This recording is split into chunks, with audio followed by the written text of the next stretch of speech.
Hola, ¿qué tal? Buenas tardes a todos, todas, todes. Le damos la bienvenida a esta tercera sesión de la serie de charlas de nanomedicina y nanotecnología con la doctora Tesi.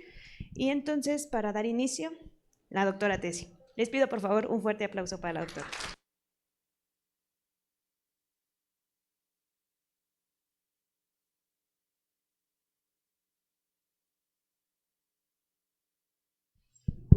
Sí, porque sí.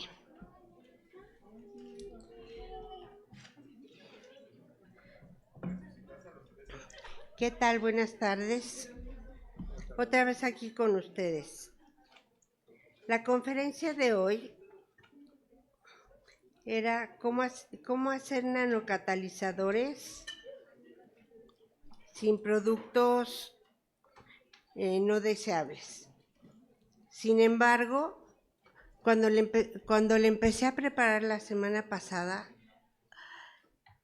dije, no, esto me van a tirar jitomates, así que, porque es pura físico-química, reacción tras reacción tras reacción, entonces no la...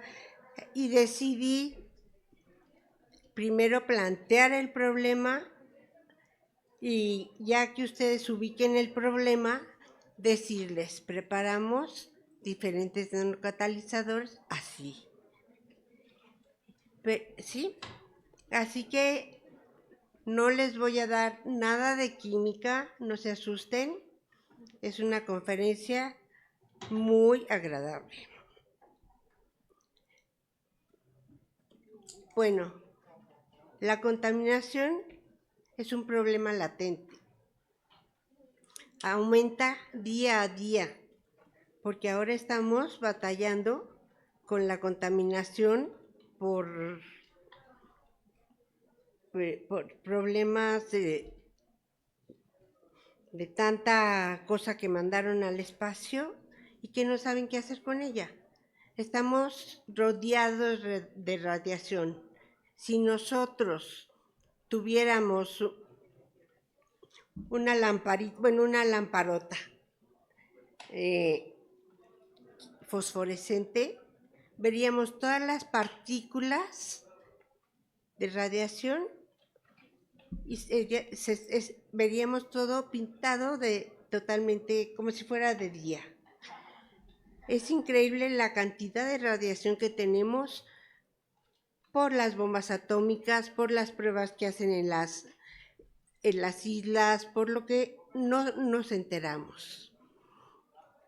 Ellos usan, todos los países que tienen energía atómica usan sus bombas de prueba en islas alejadas de su país y de ellos suponen del continente, pero obviamente que la energía cósmica, la energía atómica, se reparte en todo el mundo. La Ciudad de México, vamos a empezar por los desechos sólidos. Entonces, tomo como ejemplo la Ciudad de México. Y ustedes, como la Ciudad de México tiene 24 millones de habitantes. Pero ustedes si dicen, y en León, Guanajuato, que hay 5 millones, pues nada más lo dividen. La Ciudad de México genera 13,000 toneladas de basura al día. Y esta basura hay que agregarle 15,000 más de la zona conurbada. Es un universo enorme de plásticos, papel, aluminio, metales, polietileno, vidrios y orgánicos. En el TID y en todos los trimestres hablamos de la contaminación. Ustedes exponen que hay que educar a los niños desde pequeños para separar la basura y muchas cosas. Yo quiero que salgan, cuando termine la conferencia, ahorita no se vayan, que salgan y vean los botes de basura. están asquerosos y todo mezclado. Y ustedes son universitarios. Ahora imagínense en la calle.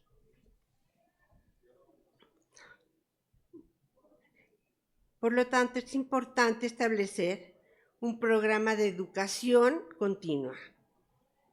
Otra vez, un programa de educación continua, que aquí les damos educación continua, pero les da lo mismo.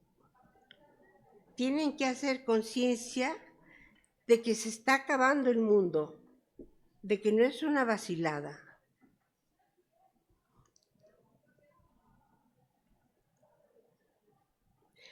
Por lo tanto, podemos llamar a esto un problema urbano y social, altamente grave, porque va a llegar un momento en que dejemos de respirar. Otra cosa, la recolección de basura se hace y recogen la basura en la casa, que si nosotros somos conscientes la separamos. Pero ¿qué hace la persona que lleva el camión? La mezcla. Le da lo mismo. Si nosotros la separamos en casa, pues está mezclada. Y entonces hay basureros piratas en donde separan la basura. Hay más de 6.500 camiones que recolectan la basura en la Ciudad de México y gastan 150,000 litros de gasolina diarios. Son cantidades que nunca nos imaginamos ni pensamos. Por eso hay que ponerlas en claro. 150,000 litros de gasolina. Pero la gasolina no brota sola de la tierra. Y además, 150 millones de personas viven en los basureros. Hacen sus casitas de lámina y están allí con sus hijos porque separan basura. Y esa basura que separan durante todo el día, en la noche pasan los camiones de las empresas y la recolectan y les pagan. Así que, pues de eso viven. Por otro lado, a los camiones no les paga. La Ciudad de México no les paga. Nada más les da el camión. Ellos, su sueldo es las propinas que les dé la gente. Eso no está bien. Una persona no puede trabajar para el Estado sin cobrar y además sin tener seguro médico para él y para sus hijos. Entonces, ¿qué pasa con la recolección? Los camiones son viejos, porque un chofer de camión de basura y su equipo no tienen dinero para cambiar el camión. ¿Y el gobierno por qué no se los cambia? ¿Ustedes han visto camiones de basura nuevos?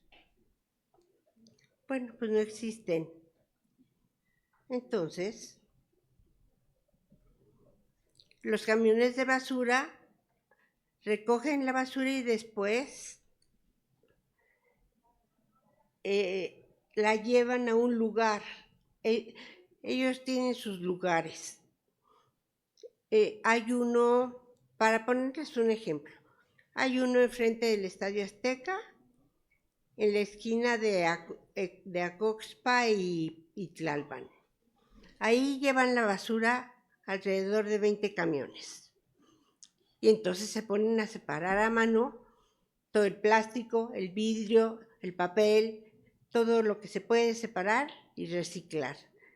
Las latas, y las compañías pasan por la basura y y se la llevan, está perfecto. Es el reciclaje de basura, pero ese reciclaje debería estar coordinado por una persona que supiera, que tuviera un doctorado en reciclaje de basura, y además la gente que está haciendo eso debería tener un traje especial. Mueren muy jóvenes. Vean la cantidad de basura que tenemos en la Ciudad de México. Tenemos un tiradero saliendo hacia Puebla, que es el del oriente. Tenemos otro en el norte, que es igual de grande.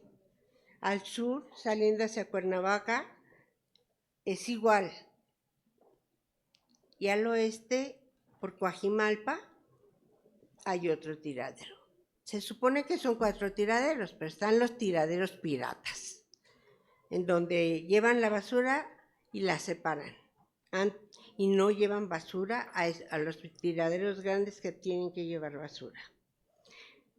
Lo que hizo el gobierno en la época de Cedillo y Salinas fue tapar las montañas de basura que estaban cerca de las universidades o de un hospital, taparlas con concreto y hacer canchas de poner columpios, canchas de voleibol, de basquetbol, y así hay una en Churubusco, yendo hacia el aeropuerto. Hay otra en Iztapalapa, bueno, en Iztapalapa hay varias que se rodean la UAM. Tenemos la central de abastos y hay otras. No quiere decir que porque hicieron ese lugar tan lindo y las banquitas de colores y las canchas hermosas, no vayan a contaminar a los niños y a los papás de los niños. Porque la basura sale por los poros del concreto. La basura orgánica se convierte en metano. Y el metano es un gas que sale y huele muy feo. Se puede oler. Y así todo. Tenemos óxidos de nitrógeno, óxidos de carbono, etc. Es un real problema que no se puede componer. Ahora, vayamos al agua. Todos tenemos interés en el agua porque nos estamos quedando sin agua.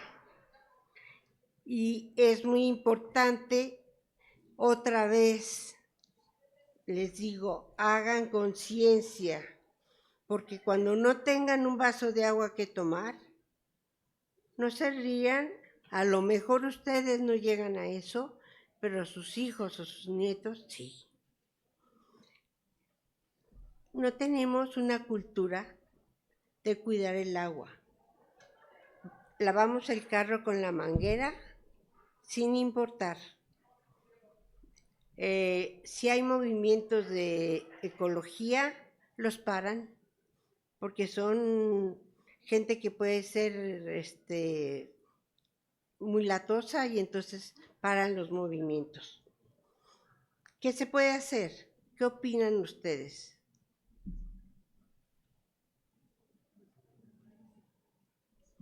Como alumnos, ¿qué pueden hacer?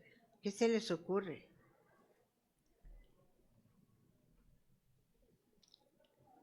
¿Cómo decirle al gobierno, nos están matando?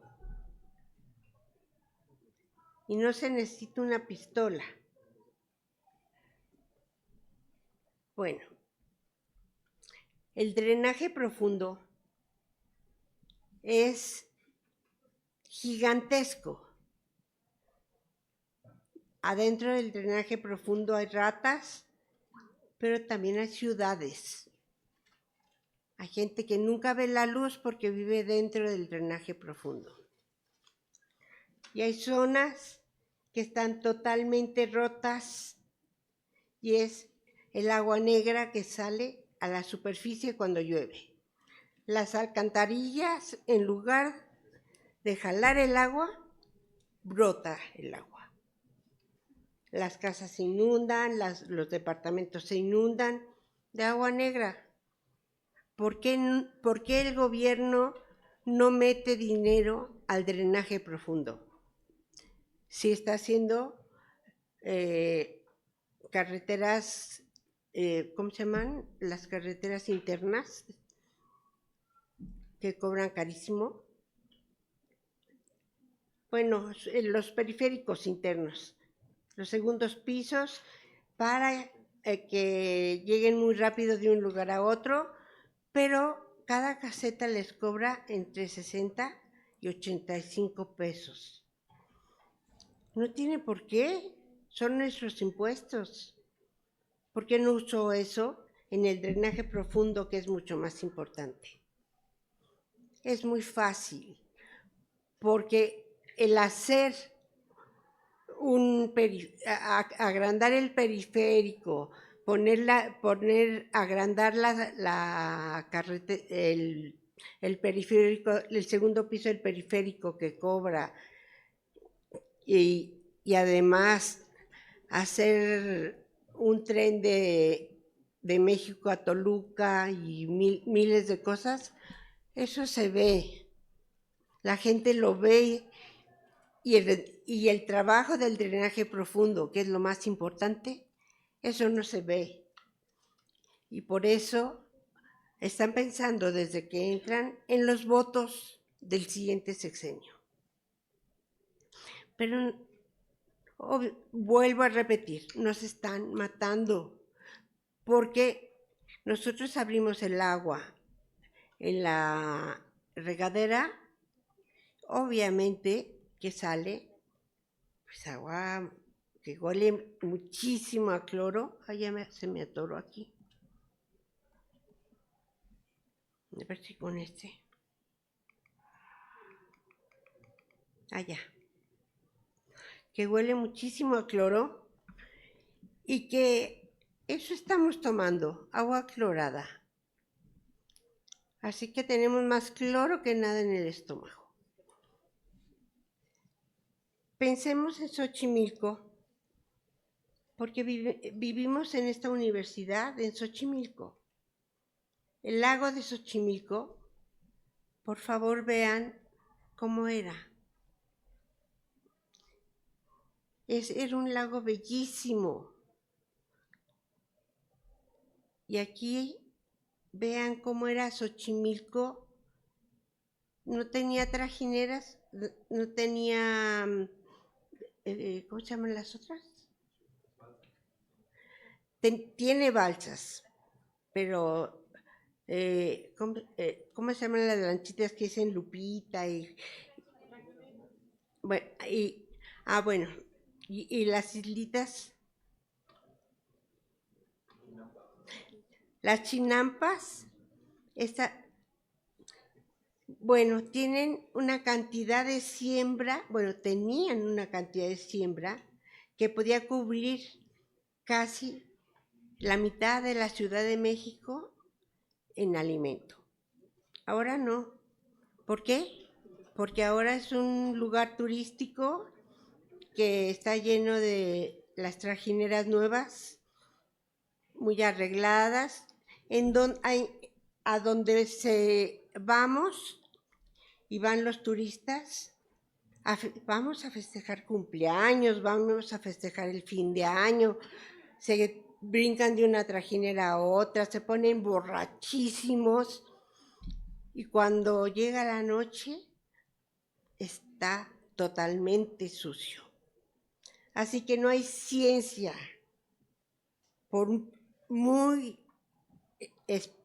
muy difícil que sea hacer esa ciencia como la nanotecnología o los nanocatalizadores para limpiar el agua. Yo tuve un proyecto de 5 años de nanocatalizadores absorbentes para jalar todos los metales pesados, pero también todas las bacterias. Las bacterias formaban un enlace con el nanomaterial y ya no salían. Lo que hacíamos era sacar la red que tenía el material absorbente. Siempre fue sílice alúmina con una muy alta área específica. O sílice sola tipo MCMC2. Y ese SBA15, que llegábamos hasta 2.500 metros cuadrados por gramo.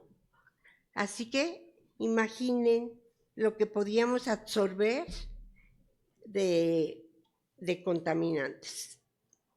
Pero no la producíamos en chiquito, bueno, empezamos produciéndola en chiquito hasta optimizarla, pero llegó un momento en que tuvimos que subir a nivel piloto, y ese nivel piloto lo probamos en el lago de Xochimilco. ¿Saben qué nos dio? Muy buenos resultados en laboratorio, pero en la realidad llegaba un domingo y encontraban otra vez lleno de pañales, llenos de porquerías, y qué tristeza que nosotros mismos no podemos tener limpio nuestro patrimonio. La Universidad Metropolitana Xochimilco, Unidad Xochimilco, trabaja mucho por Xochimilco, pero todo el trabajo se cae cuando la gente va a pasear y deja un cochinero. No hay nada que hacer. Y no quiero ser pesimista porque trato de ser optimista, pero eso pasa. Porque tampoco les voy a mentir. Ahora, la industria, ¿qué hace?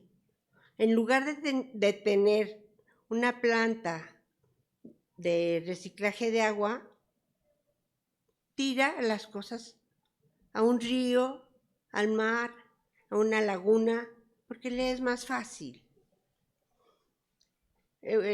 Se ha sabido de, por ejemplo, yo me sé las noticias muy bien del estado de Guanajuato, pero hay una laguna muy grande, como a 2 horas de León, en donde los curtidores tiran el cromo con el que curten. Mientras sea cromo 6, no hay problema. Pero al estar en el agua, con otras cosas, pasa a cromo 3. Y llegaron las aves durante muchos años han llegado aves de Canadá, se están ahí el tiempo que deben estar y luego se siguen hacia el sur. Es la vida. Resulta que hace 12 años lo que pasó es que se murieron todas las aves. Entonces, mi esposo y yo estábamos de sabático allá, nos contrató el gobernador para ver qué había pasado. Empezamos a hacer estudios y detectamos así el cromo 6, que había pasado a cromo 3. Fuimos a Palacio de Gobierno y le dijimos, está envenenado ese lago, esa laguna. ¿Saben qué? Tomó el reporte, dijo, yo me encargo. Nunca se hizo nada. Es muy, pero muy horrible. Pero también piensen en todos los lagos y lagunas. Y aquí tenemos un lago enorme y canales y Bueno, está precioso, pero está lleno de bacterias. Bacterias que viven dentro del lago. Y no se hace nada. Ahora, tanto las ciudades grandes como la Ciudad de México tienen plantas de tratamiento de agua, pero son insuficientes. En la Ciudad de México hay 26 plantas de tratamiento de agua. Pensaríamos que sería suficiente, pero somos 28 millones de habitantes porque hay que contar no solo la Ciudad de México, sino la zona metropolitana de la Ciudad de México. Somos 28 millones de habitantes. Y 28 millones de habitantes que toman agua, tiran agua, etcétera. ¿Qué pasa? No alcanza con 26 plantas. Y vean, las plantas son muy grandes, están bien construidas, pero si se descompone una, pasan 3 o 4 años para que la compongan. Y se descompone otra y otra. No hay presupuesto, pero sí hay presupuesto para otras cosas. Entonces, ¿qué hay que hacer? Pensemos ahora en la contaminación atmosférica. La contaminación atmosférica, todo el mundo piensa que es la industria la que contamina el ambiente. No, es el parque vehicular. La contaminación atmosférica se da 70% por el parque vehicular. Y lo que pasa es que nuestros autos no son nuevos porque no tenemos un presupuesto como para tener un auto nuevo y la gasolina no se quema a medias y salen hidrocarburos libres al aire. Sale óxidos de carbono, o sea, no sale CO2, sale COX, óxidos de nitrógeno, que es NOx, y digo X porque puede ser 2, 3, 4. Pero no se podía hacer nada. Pero en 1974, bueno, vean, estos son los camiones que circularon durante mucho tiempo y que siguen circulando, porque a mí me ha tocado toda la contaminación en la cara, en la ciudad. Los principales gases que sacan esos camiones viejos, que suelen ser del gobierno, no, deberían hacer combustión y tener como productos dióxido de carbono y agua.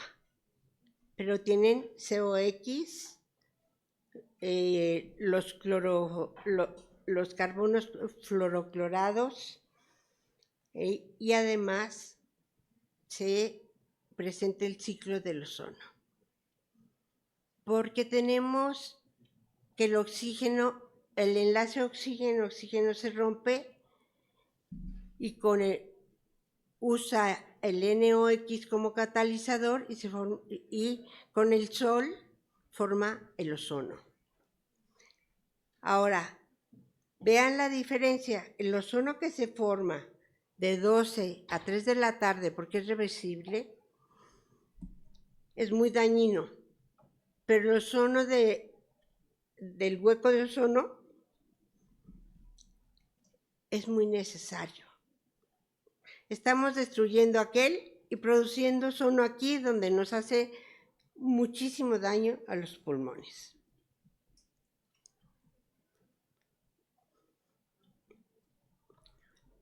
Las emisiones de dióxido de carbono representan el 50% de la causa del efecto invernadero.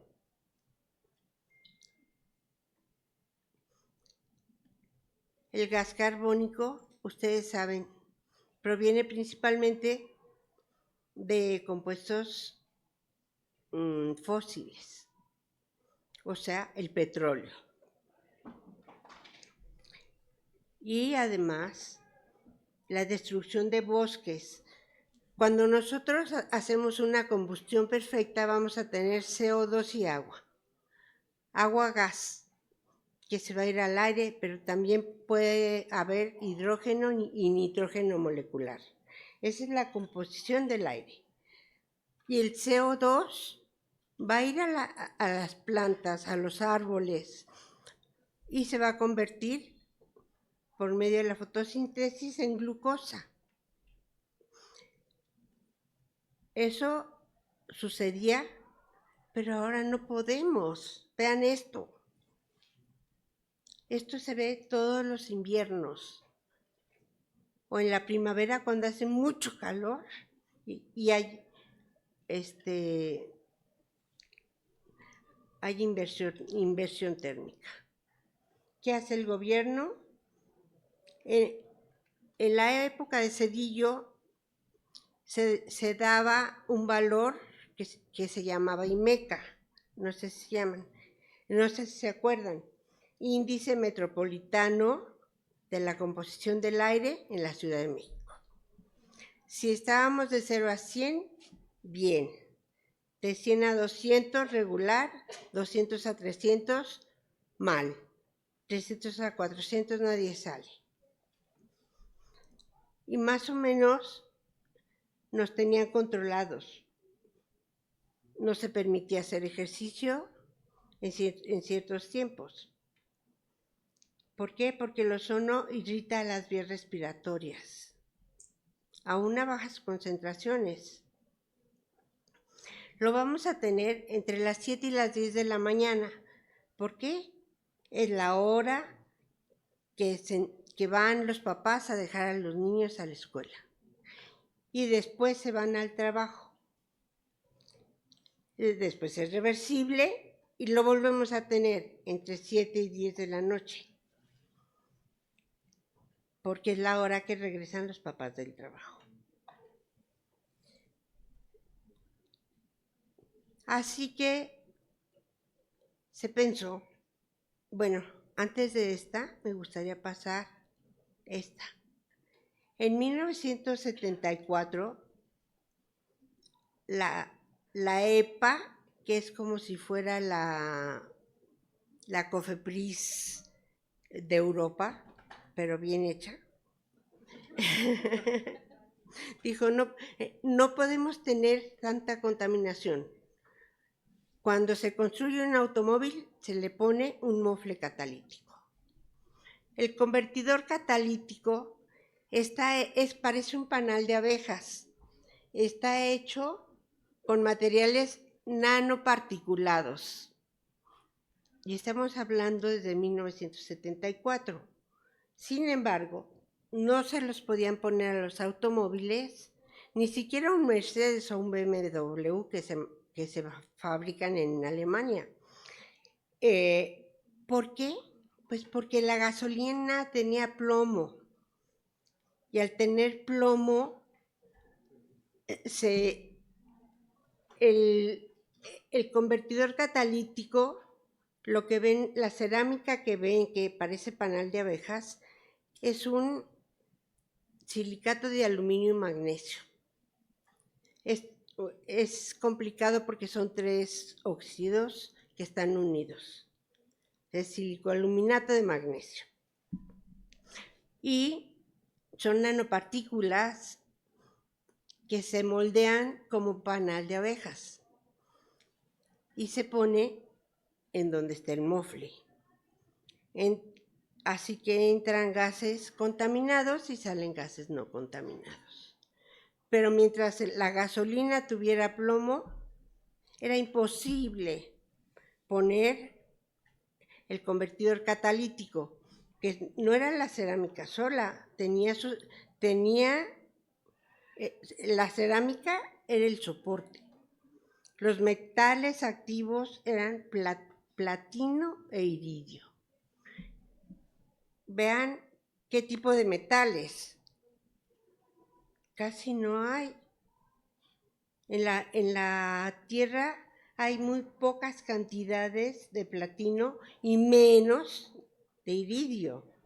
Así que se estuvieron haciendo estudios en todos los laboratorios del mundo, inclusive en el de nosotros, para bajar las concentraciones de platino y las concentraciones de iridio. Y estuvimos viendo cómo sustituir el platino por otro metal más barato, como el cobre, que está si ustedes ven la tabla periódica, está en el mismo grupo. Así que se deben parecer, sus propiedades se deben parecer. Esa cerámica está dentro de acero inoxidable y se coloca en 1983. En 1980 se prohibieron las gasolinas con plomo y en 1983 se empezaron a colocar los mofles catalíticos. Pero cada convertidor catalítico tenía una actividad de 5 años. Y después de esos 5 años, lo que tenía que cambiarlo. Si no cambiaba el coche, tenía que cambiarlo. Pero el precio eran $2,000. ¿Quién iba a pagar $2,000 por poner otro mofle catalítico? Los europeos, los americanos, pero nosotros no. Y no todos los americanos. El plomo fue el problema.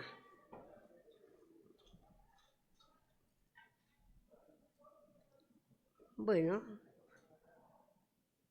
la circulación diaria de automóviles, autobuses, camiones, etcétera, es de 10,800, que nosotros les llamamos a todos fuentes móviles.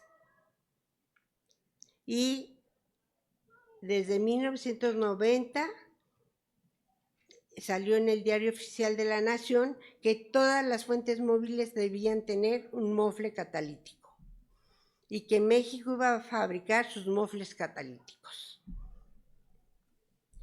Pero vean, ¿cuánta gasolina se imaginan que consumen esas 10,800 fuentes móviles?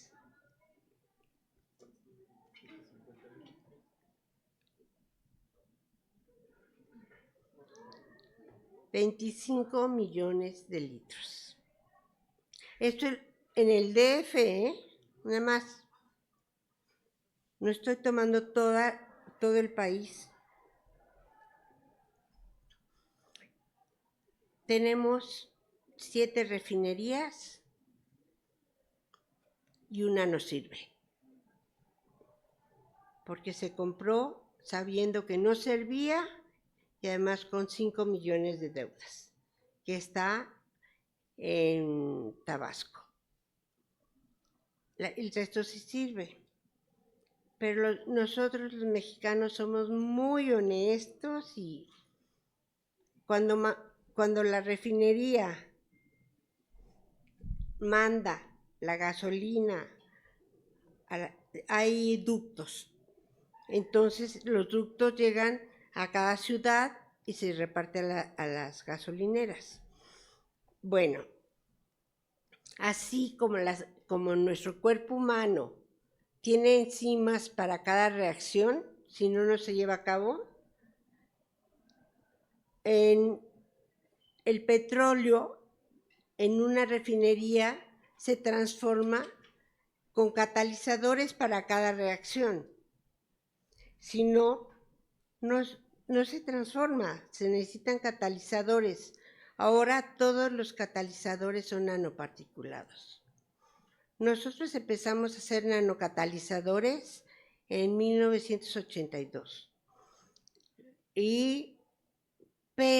pero Exxon y Mobil Oil ya tenían convertidor catalítico con nanocatalizadores y nadie sabía, porque no patentaron, no dijeron nada, y luego fueron con un notario y lo pusieron como invento de la empresa.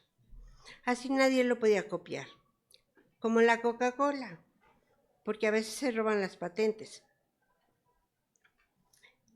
Entonces, vean lo que es una refinería. Es gigantesca y en cada detallito se hacen una cantidad enorme de reacciones. Existe la petroquímica primaria, que es únicamente obtener gasolina para los autos. La petroquímica secundaria es usar el petróleo para textiles, para polímeros que pueden servir para juguetes para los niños y infinidad de cosas. El petróleo es el oro negro, como le dicen. Aquí vamos a recordar, no quiero que lo vean a detalle, simplemente les quiero poner solamente la nutrición, solamente, pero su cuerpo tiene miles de reacciones. Si la nutrición tiene una cantidad de reacciones tremenda, piensen un embarazo. La creación de un niño dentro de una matriz tiene millones de reacciones y todas ellas necesitan una enzima para llevar a cabo la reacción. Pues así es lo mismo con tenemos el petróleo y cada reacción de toda la refinería, cada una necesita un catalizador diferente para obtener la gasolina y todos los compuestos de la petroquímica secundaria. Se me hizo muy difícil, en realidad, preparar una plática de cómo se hacen los catalizadores, los nanocatalizadores. Por eso quise presentarlo así. Nosotros utilizamos el proceso Sol-Gel, partimos de una suspensión en donde las partículas son tan pequeñas que no se ven, y estas nanopartículas se empiezan a aglomerar hasta formar redes. Luego estas redes se secan y las podemos moldear. Esto se hace cientos de veces, porque no vamos a llevar a la refinería algo que no sirve. Entonces tenemos un matraz, un reactor, que es un matraz de 2 bocas y que tiene un embudo de adición, un termómetro y un refrigerante. Y empezamos a cambiar y probar. Y obtenemos cientos de catalizadores que nos sirven y uno que sirve. Porque nosotros partimos, ustedes parten, si piensan el médico o el biólogo o quien sea, parte del órgano, del estómago, el páncreas, etcétera, y luego se va a los tejidos, a los músculos, luego a los tejidos, y ya de ahí no pasa. Nosotros partimos al revés, de electrones, protones, neutrones, y vemos cómo se comporta la célula, el núcleo de la célula, cómo son las barreras celulares, la barrera nuclear, la barrera de todas las barreras que hay en la célula. Y estudiamos tanto esto que podemos hacer un cambio. Si teníamos catalizadores para romper enlaces carbono-carbono, carbono-nitrógeno y carbono-oxígeno en el petróleo, y además los trabajamos 25 años, que fue un boom. Las empresas extranjeras nos contrataron para hacer catalizadores ácidos, catalizadores de isomerización, catalizadores para tener gasolinas puras, etcétera, etcétera. Y nos pagaban por un catalizador lo que la UAM nos pagaba por un año. Eso pagan las empresas. Y nosotros teníamos solamente que hacer la optimización del catalizador, que no era cualquier cosa. Ellos nos daban de 6 a 8 meses para entregarlo, para que vean lo difícil que es llegar al catalizador exacto. Y tenemos se lleva a cabo una reacción de hidrólisis y después una de condensación. Después lo secamos el polvo y lo probamos en una planta piloto para hacer las reacciones, para hacer una reacción importante que se llama cracking, porque copiaron el inglés, pero es rompimiento, y tener una gasolina con 8 carbonos, es decir, alto octanaje.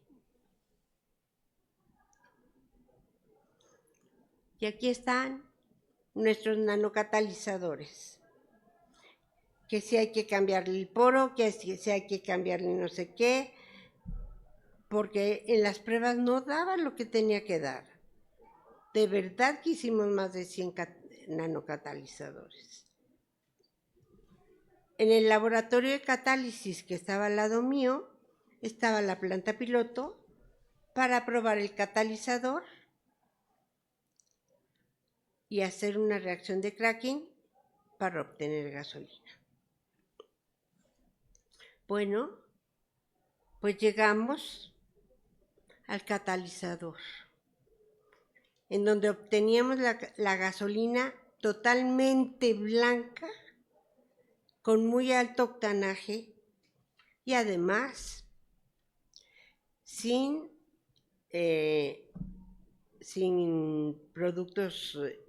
subproductos contaminantes, no, nada de eso. Bueno, lo llevamos al Instituto Mexicano del Petróleo, que es el Instituto de Investigación de Pemex, se supone, y nos dijeron, no, qué bueno que les da tan bonito, qué bien, muchos aplausos, les invitamos a una conferencia, pero nosotros no usamos lo mexicano, compramos. Porque Pemex lo que hace es comprar todo. Compra la planta completa y la pone. Y entonces, ¿qué pasa? Que vienen los técnicos extranjeros cuando se descompone, cuando hay algún problema. Así que todo nuestro trabajo, pues lo publicábamos y no lo quedábamos nosotros. Al publicarlo, ¿qué pasó? Que vino Exxon por los catalizadores, que vino ConocoPhillips por los catalizadores. Y yo dije, en la ciencia no hay fronteras. Si lo voy a meter en un cajón, no. Me voy a Estados Unidos, estuve 3 meses haciendo el catalizador y se los entregué. Con la fórmula no tenía patente y no lo querían patentar. Estaban felices de tener el catalizador.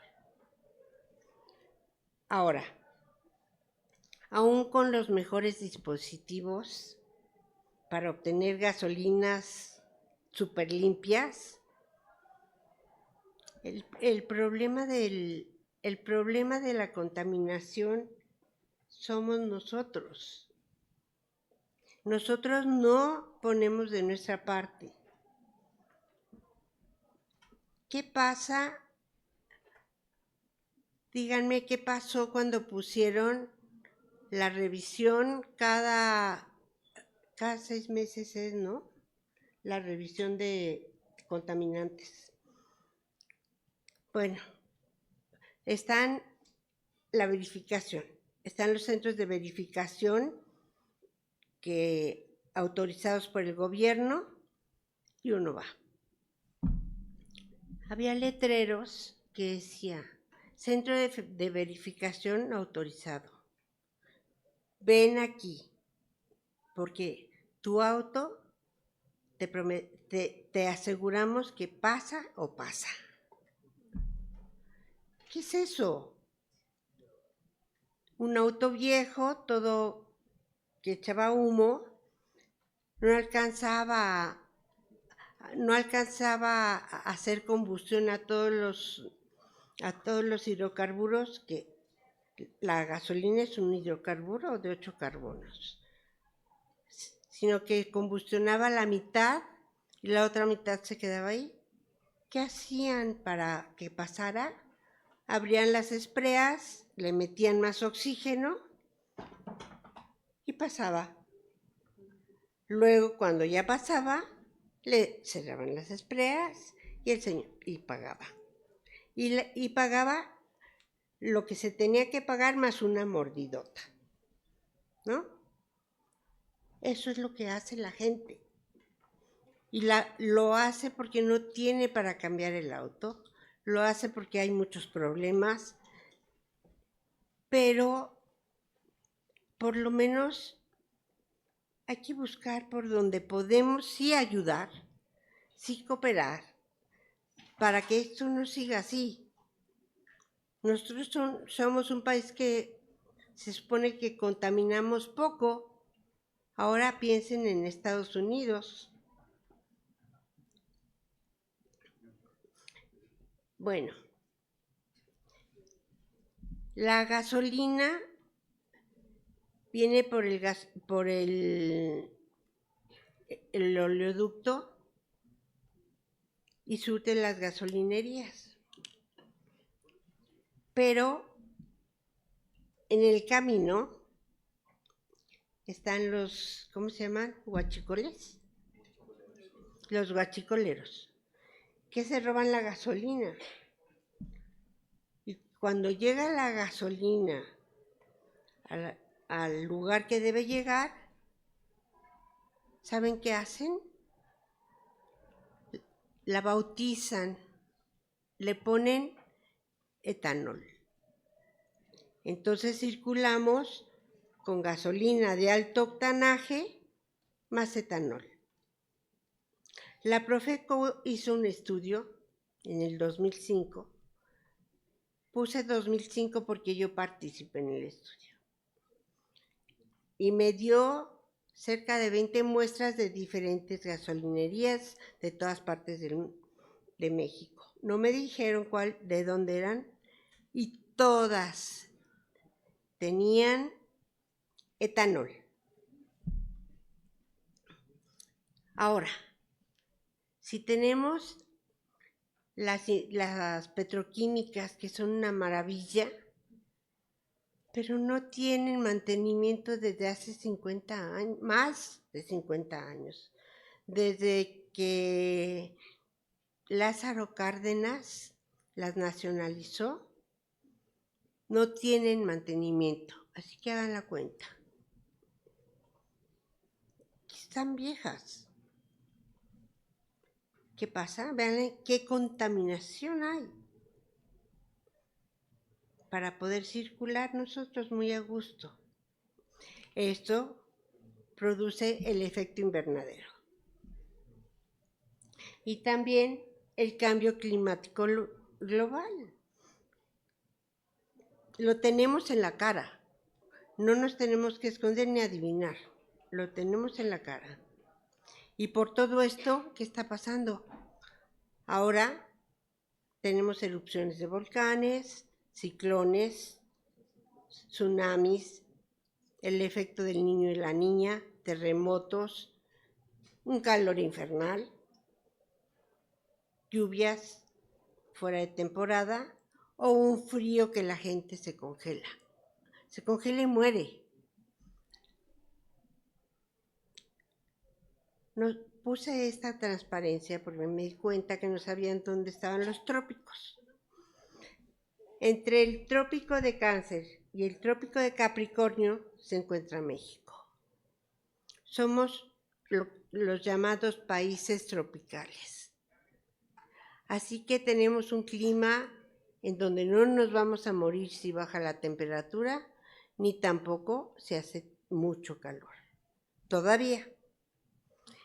Pero arriba y abajo de esos trópicos, la temperatura baja a menos 40 grados centígrados.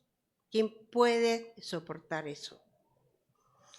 O sube a 50 grados centígrados en verano. Y tienen veranos muy cortos. Así que el resto del mundo que no está en los trópicos padece muchísimo. Ustedes lo habrán visto en películas. Ahora, la producción de los famosos carbonos clorofluorados contribuye aproximadamente con el 14% al efecto invernadero. Y estas sustancias las tenemos en todo lo que usamos todos los días. Spray para el cabello, cuando va una avioneta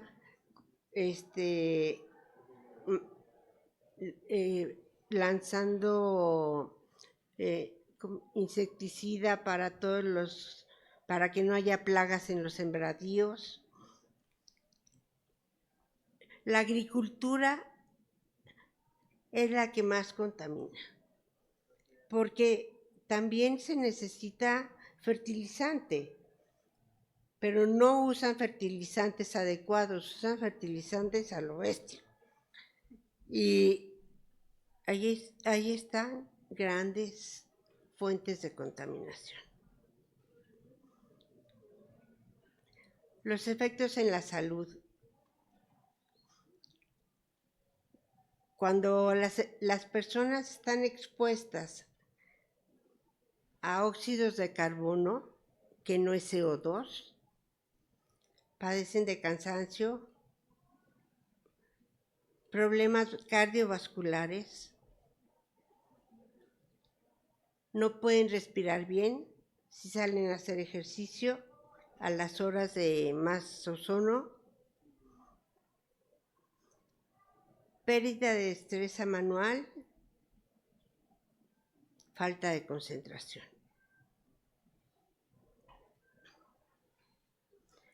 Ahora, ¿qué pasa con los óxidos de nitrógeno?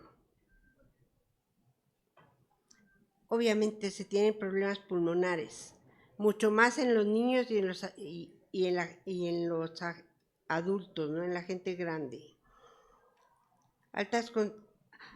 En altas concentraciones son irreversibles y puede darles fibrosis pulmonar sin fumar, nada más con andar en la calle. Y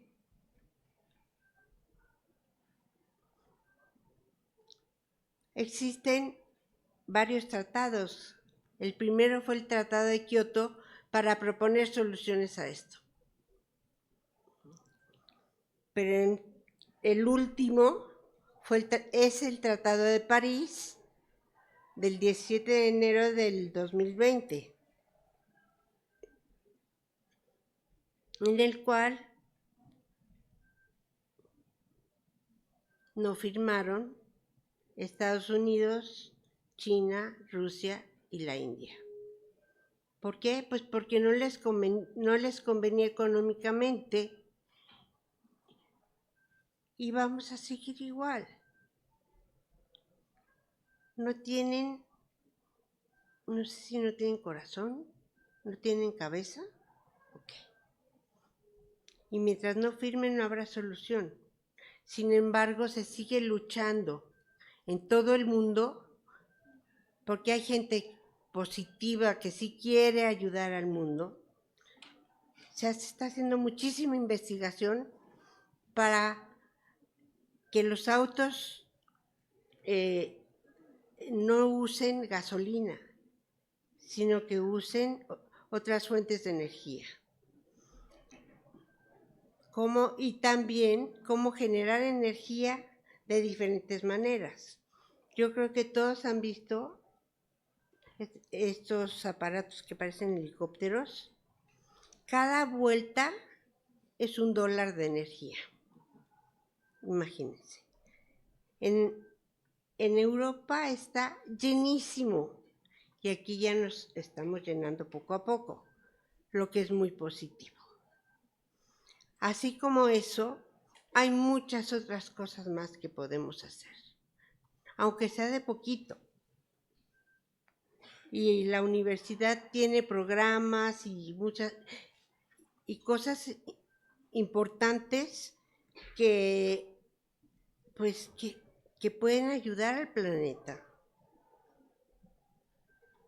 Ahí están los parques ecológicos,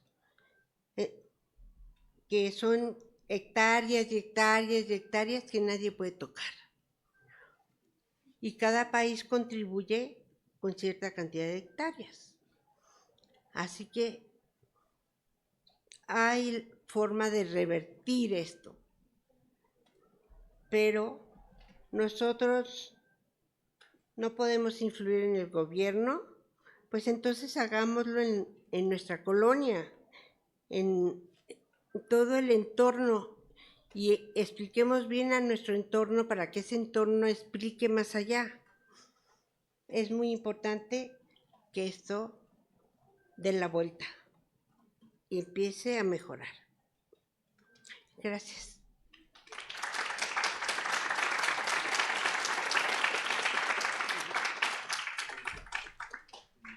Muchísimas gracias, doctora. Abrimos serie de preguntas, comentarios hacia la doctora.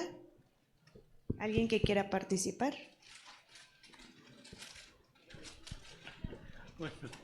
Bueno, doctora, muchas gracias por su conferencia.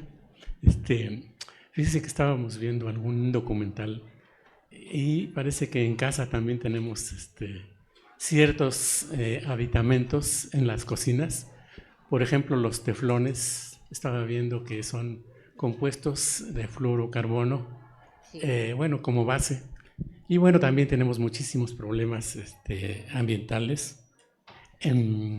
No sé, en particular sobre los transgénicos y la producción de alimentos por esta empresa que es Monsanto, que ha tenido muchos problemas y muchas demandas a nivel mundial. No sé qué nos podría decir. Porque en alguna ocasión, aquí frente a un rector, el doctor Abedís, nos decía que no hay ningún problema con los transgénicos, porque esto soluciona un problema que es el hambre. Y entonces, ¿qué preferimos? ¿Morir de hambre o tomar ese tipo de alimentos, ¿no? Hasta donde sé, el maíz lo importamos de los Estados Unidos y de alguna manera se está prohibiendo el transgénico, hasta donde sabemos, pero en la importación pues es donde seguramente tenemos ese tipo de problemas, ¿no? Y todas las cocinas tienen estos productos que por la comodidad de que no se peguen y esto, también los teflones, ¿no? Hay un mundo, ¿no?, mucho más complejo. También escuchaba que las botellas de agua, antes la industria que las comercializó fue la empresa Electropura. Y entonces eran de cristal, eran de vidrio, ¿no? Más que cristal, eran de vidrio. Y que es un material inerte. Pero ahora con estas botellas, parece que las botellas, incluso estas de la Coca-Cola y los envases, tienen caducidad. Sí, claro. Habría que ver. La Coca-Cola envasaba en vidrio también. Ahora envasa en plástico. Si se fijan, la Coca-Cola cada vez tiene un plástico más delgado. Cuando toman la Coca-Cola con fuerza, se les puede salir porque es un plástico más delgado. Es un plástico nanoparticulado que se estudió en Suiza y en Alemania, que se degrada en menos tiempo que el plástico normal, pero en mucho menos tiempo. Como el plástico normal se tarda alrededor de 30 años en degradarse. Este nuevo plástico, tiene muchos orgánicos dentro de su composición, se degrada en 3-4 años. Pero sí tenemos muchas cosas en casa. Yo he ido limpiando la casa de lo que se puede hacer, ¿no? De lo que puede contaminar. Pero tiene toda la razón, profesor, toda la razón. ¿Qué harían ustedes en su comunidad para ayudar?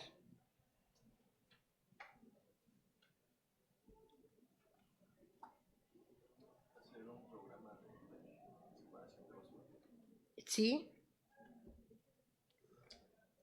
Hacer un programa de separación de basura.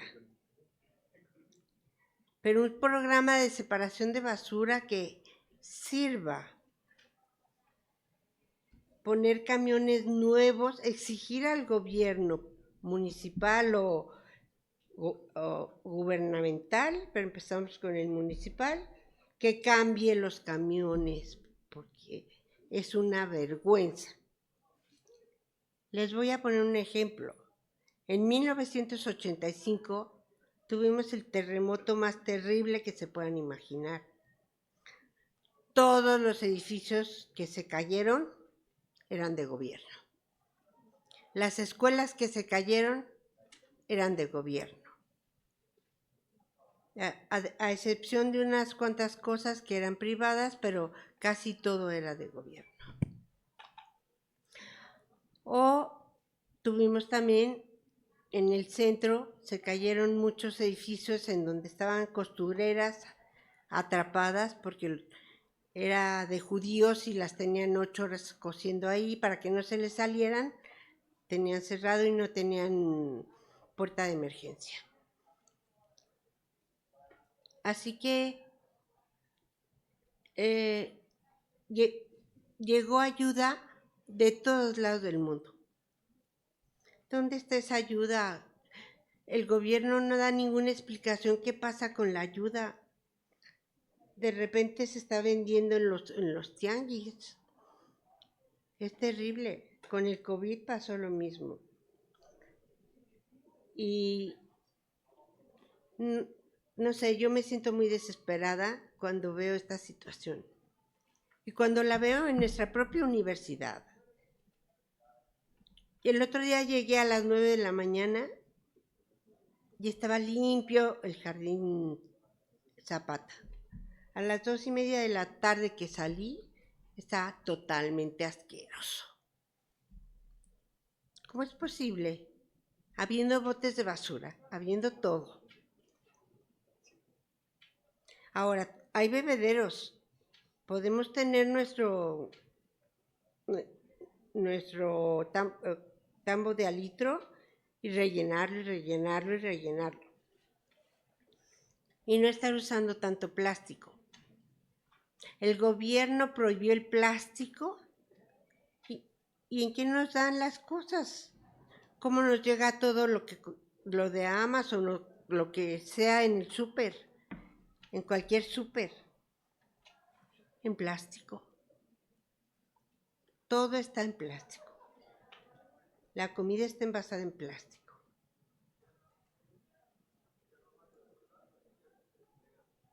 Sí.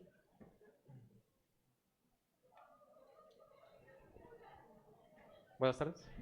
Hola. Mi pregunta es sobre las alergias. Es que fui un tiempo al alergólogo porque tenía muchísimas alergias, pero no sabía por qué. Y justamente me dijeron que era por la contaminación y que entre más tiempo pasé, porque pues es desde que naces pues en la ciudad, pues se van generando estas alergias por lo mismo que no es algo natural en el cuerpo, que todos estos contaminantes que se introducen a los pulmones. Entonces quería preguntar si, pues, es que no sé qué preguntar, pero Mira, todos tenemos alergia. De una forma u otra tenemos alergia. Yo tengo alergia al polvo, imagínate. Eso me dijo el alergólogo, después de cobrar no sé cuánto. Entonces, pues ya me hago la idea de traer Kleenex siempre y, y de tomar las pastillas para la alergia que me la aminoran. Cuando la tengo muy fuerte, me voy a Guanajuato. Pero las alergias no se les van a quitar. No, no es una cosa que tenga remedio. Las alergias son una enfermedad crónica ahora por la contaminación. Muy buena pregunta. ¿Qué tal? Buenas tardes. Mi pregunta es sobre los nanoplásticos, digo, microplásticos que se encuentran hoy en día expuestos en muchas de nuestra vida cotidiana, como es la comida, el aire e incluso el agua, que se puede llegar a erradicar o disminuir este tipo de, ¿cómo le podemos llamar? Material, sustancia, que es un microplástico, porque esto ha causado efectos negativos obvios en los humanos y en el ecosistema, como incluso puede ser la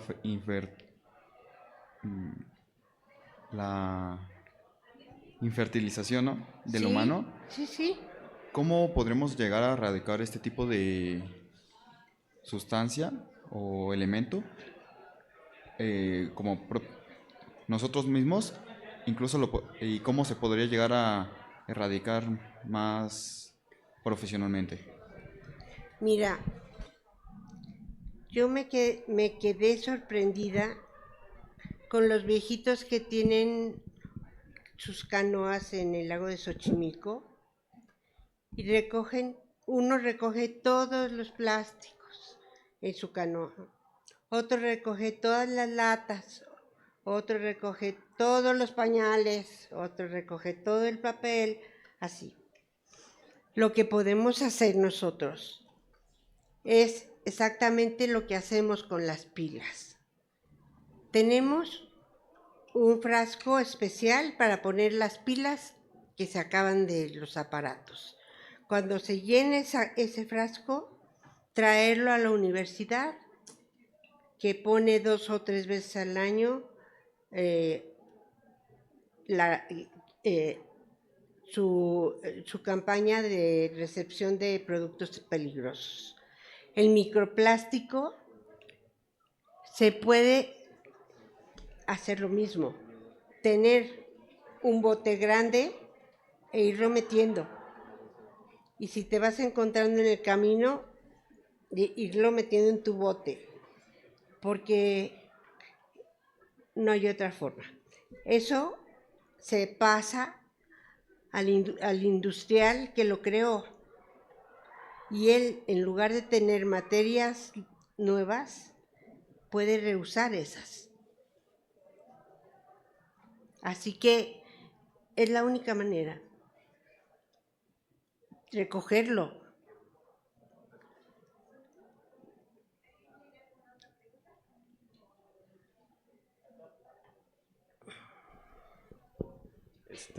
Buenas tardes. Hola. Yo tengo como una duda porque hace como 2 días yo me puse a platicar con un profesor. Justamente hablábamos de la contaminación en México y de todo lo que ha pasado desde el porfiriato hasta ahorita, de todos los presidentes. Ajá. Y me dijo algo muy interesante que me quedó como esa duda. Antes, la gente, pues como no había las posibilidades de tener más estudios, más accesos y cosas, había gente que trabajaba para la basura, que limpiaba calles, que barría, que arreglaba los bosques, los pedregales, pero esa gente, como no quería que sus hijos vivieran eso, se esforzaron ahorrando y haciendo que puedan estar como ahorita nosotros estudiando una carrera. Pero, ¿qué es lo que pasa con el impacto? Como ya se están jubilando, ya no está viendo gente que levante basura, que recoja, que haga Claro, todo este servicio comunitario. Y los jóvenes como nosotros, pues no vas a trabajar de basurero porque lo vemos mal o lo tachamos, pero algo que me quedó mucha duda que hablé con él es, ¿por qué no se reconoce y por qué no se da el incentivo y la paga justa a esa gente que de verdad es la que está cuidando el planeta y está limpiando la ciudad? exactamente. ¿Por qué le dan a los ninis un cierto sueldo cada mes? Pues que los pongan a recoger la basura, para que no sean ninis y no vayan a comprar más droga con el dinero que les dé el gobierno. No el gobierno, nuestros impuestos, que quede claro. El gobierno no da nada, el gobierno se lleva. Nosotros con nuestro trabajo nos cobran unos impuestos espantosos y ahora tenemos ninis, madres solteras, miles de cosas. Bueno, estoy de acuerdo con las madres solteras, estoy de acuerdo con otras cosas, pero esa gente tiene tiempo de recoger y no demerita nada, al contrario. ¿Por qué a los viejitos de Xochimilco no les da vergüenza? Lo hacen con tanta felicidad y saben que lo tienen que hacer cuando está el lago sucio o los canales. Entonces, si el gobierno está regalando tanto dinero por acá y por allá, a mí me dieron una tarjeta del bienestar. Yo digo, ¿para qué? Si yo no la quiero, no, pero usted la debe tener. Y me la llevaron a casa. Bueno, ¿por qué no limpiar? Yo lo que veo limpio.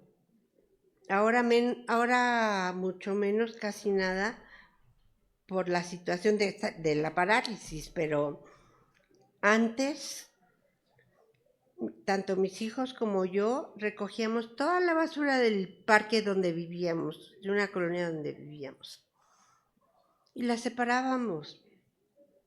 Se las das al del camión, platicas con el del camión, te tienes que hacer amiga del camión, y le dices, no la mezcle, ya está separada, ya le hice la mitad del trabajo.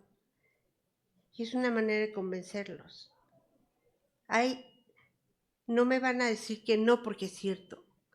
En esta ciudad hay mucha, pero mucha agresividad. Unos nos atacamos a otros. En lugar de animarnos.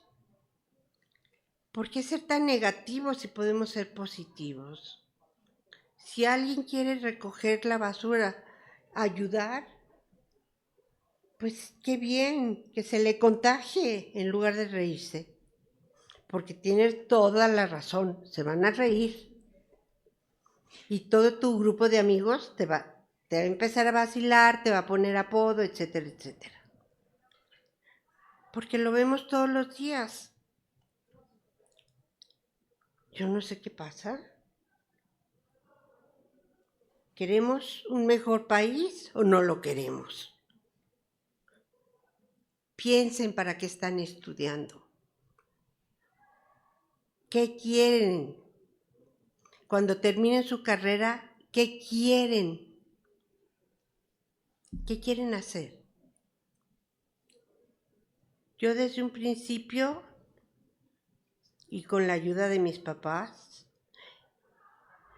supe que quería hacer cosas que ayudaran a los demás. Bueno, a mí misma y a los demás. Porque si yo no estoy bien, no puedo ayudar a nadie. Y me siento, a la edad que tengo, me siento muy feliz de ser quien soy. porque todo lo que hago es para todos. Y ahora no me puedo mover, pero me decía mi mentor, piernas, ¿para qué te quiero si tengo mente para volar? Y es cierto, yo soy muy feliz porque soy totalmente productiva. Y la gente que está conmigo sabe perfectamente, porque es gente que tiene conciencia, que no debe tirar, que debe recoger, que debe mantener el espacio limpio y hacer con su comunidad lo mismo. Pero no todo el mundo lo acepta. Yo no sé, como que tirar polvitos de aceptación, pero no sé. ¿Qué podemos hacer? Los seres humanos somos tan complicados que si me haces una pregunta de ciencia te la puedo contestar, pero sobre el comportamiento humano no. No, porque somos tan complicados y todos somos diferentes. De nada.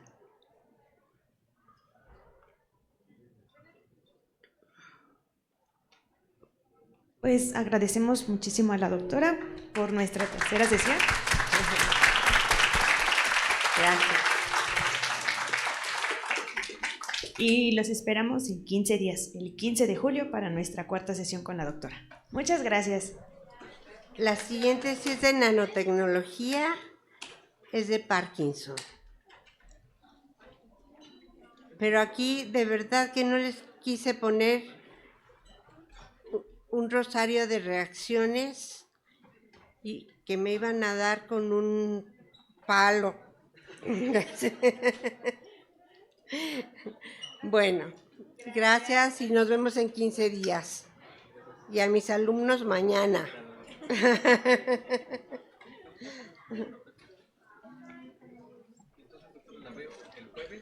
Sí, déjame anotarlo. A las 2:30. Pues como 2:40.